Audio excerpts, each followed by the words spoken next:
When we die, our soul departs from our body. And the soul goes on a journey that has many stages to it. And for the beginning of this khutbah, I want to focus on one stage of the journey of this soul.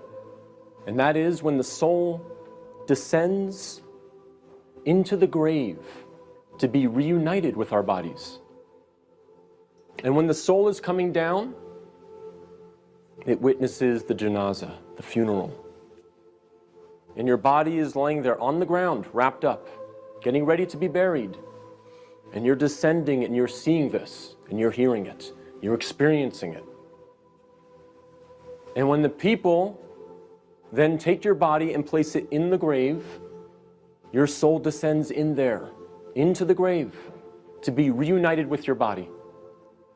And then your loved ones, your friends who were there at your janazah, they will start shoveling dirt, start picking up dirt with their hands and placing it in the grave, throwing it on top of you, and you will feel it fall on top of you. And they will do this until you are completely covered up. And you will be there in the grave, covered up, and you will have consciousness. You will be alive. Not physically, obviously, but your soul will experience this. And then after your family makes some du'as, and they say some nice, kind words about you, they'll walk away, they'll leave. And you will hear their footsteps, as the Prophet, peace and blessings be upon him, said, that you will hear their footsteps as they walk away. And you will be there alone, in the grave, by yourself. Darkness, silence. What happens at that point? Two angels come to you, Munkar and Nakir. And they ask you three questions.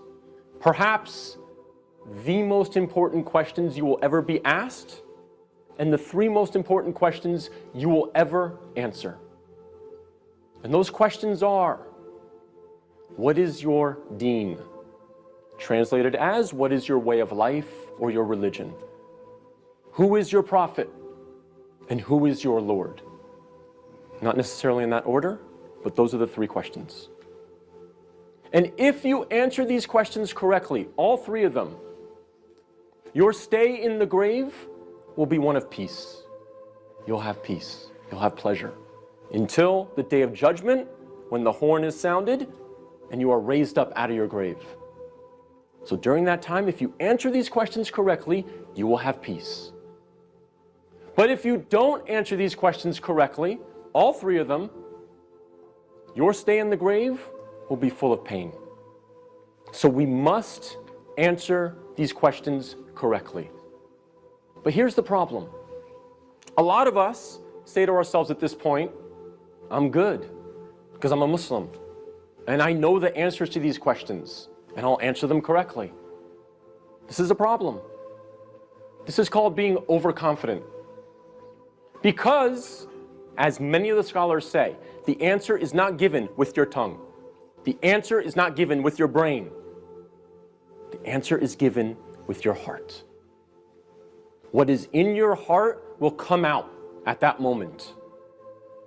And so if you lived your life not praying, not striving to implement Islam, not striving to understand the Qur'an to the best of your ability, if you spent your life not really striving to be a Muslim, a true Muslim, trying to practice, then Islam really was not in your heart.